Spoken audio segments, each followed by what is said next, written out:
Бәләкәйдән үк рәсем төшерергә яраткан Максим Федоров, сәламәтлек мөмкинлекләре шикләнгән булуына карамастан, күп төрле рәсем бәйгеләренә катнашып, зур җиңүләр яулаган егет.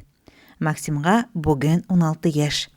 Теле ачылып бетмәгәнлектән, сөйләшүе авыррак бирелүенә карамастан, ул үзенең бар күңел матурлыгын, күңел байлыгын, күз нурларын рәсемнәргә төшерә.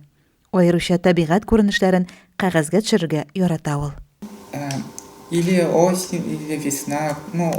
Я там осень. Пейзаж. 5-нче сыйныфта белем алганда Максимның рәсем ясарга булган сәләтен тәҗрибәле педагог Анфиса Миникаева күреп кала. Анфиса Әхнәф кызы мәктәптә балаларга технология һәм рәсем төшерү фәннәре буенча белем бирә. Яшь рәссамның талантын үстерүгә ул бар көчен, тырышлыгын, белемен сала. Ул нык способный малайы, аны уже бүтән балалардан аерылып торды рәсем ясау буенча. Менә аның фантазиясы, аның теге төсне төскә кушулар, аның менә совсем икенче төрле инде, ничектер аерыладыр бөтенсеннән дә. Менә ул шуннан бирле 5нче класстан бирле бүтән килгән конкурсларга, бүтән илләргә виш катнашты. Игел призовой урыннар алды. Biz иң көчле бит инде безнең коррекционный школалар арасында Обилимпикс дигән конкурс. Менә без Максим гына түгел, бүтән балалар белән дә менә, например, бездән чыгып китте Айбулат, без аның белән Москвада 3нче урын алдык. Менә хәзер Федоров бит инде Максим безнең манчар егете, бу үзебезнең Илешнеке. Менә ул шушындый таланты белән быел менә региональ конкурста 1нче урын алды. 23 мәктәп арасыннан. 1нче урын алып, соңыннан безне Москваның жюрие тикшереп, отборочный конкурста 28 регион арасында опять без Москваның конкурсына үттек. Менә хәзер шуңа эскизлар эшләп, без дальше безнең 22нче елда безнең опять конкурс булачак инде. Без шуңа әзерләнәбез. Максим нык менә ничектер ул сөйкемле, ул йөгереп минем кырга килеп керә. Апа нәрсә эшләйбез? Әйдә мин рәсем эшләйм әле, әйдә тегендә катнашайм әле дип, миннән сораштыра, хәлләрне сораштыра. Ул шундый аның белән эшләү рәхәт.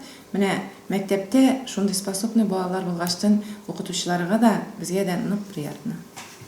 Инде мөлаем, сөйкемле, ачык күңелле Максим Федоров бүген остазына зур рәхмәтле. Очень большое спасибо. Чынлап спасибо. Молодец. Спасибо. Максимга инде менә быел 9нчы классны бетерә. Шуңа минем теләгем, Максим, син шушындый талантлы кеше, талант иясе дип аталасың бит инде. Менә сиңа дальнейшемдә уңышлар, зур уңышлар. Безнең мәктәптә шушындый способный егет булып, бүтән конкурсларда катнашкан кебек, дальнейшемдә укырга кергәч, обязательно училищега укырга керсең бит инде. Сайлагансыңдыр әйме, Максим. Менә дальнейшем, менә анда да шулай катнашып, безнең Илешнең данын күтәрергә тырыш. Максим, минем теләгем сиңа шул. Киләчәктә Максим укуын югары Яркәйнең Башкорт технология колледжының штукатур маляр бүлегендә дәвам итәргә уйлый.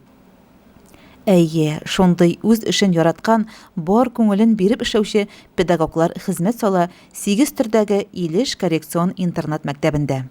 Биредә республиканың 14 районнан 96 бала белем һәм тәрбия ала. 40 кешедән торган коллективның 36-сы югары педагогик һәм дефектологик белемгә ия укытучылар. Основным направлением образовательной деятельности школы является трудовая подготовка детей для последующей интеграции и социализации их в обществе. Трудовая подготовка ведется по 5 профилям: столярное дело, швейное дело, гончарное дело, парикмахерское дело, сельскохозяйственный труд. Наши обучающиеся являются победителями, призерами районных, республиканских, всероссийских конкурсов. Мәктәп коллективы, район хакимияте, инвалидлар җәмгыяте, китапхана, спорт мәктәпләре, сәнгать, мәдәният үзәкләре белән тыгыз элемтәдә эшли. Изге күңелле кешеләр еш кунак бирде. Алар балаларны бүләкләр белән сөендереп торалар. Халыкара инвалидлар көне алдыннан биредә сөенечле вакыйга булды. район хакимияте башлыгы Илдар Мустафин инвалидлар җәмгыяте белән берлектә балаларга күчтәнәчләр таратып куандырды. Я хотел бы пожелать вам прежде всего успехов в спорте, в учебе, и чтобы вы участвовали во всех возможных конкурсах, республиканских, районных и всероссийских. Успехов вам! Сәламәтлек мөмкинлеге шикләнгән балаларны үстерүгә, тәрбияләүгә багышланган педагогларга сабырлык, түземлек, ә инде Максим Федоровка Мәскәү шәһәрендә үтәчәк бәйгедә зур җиңүләргә ирешүен телисе килә.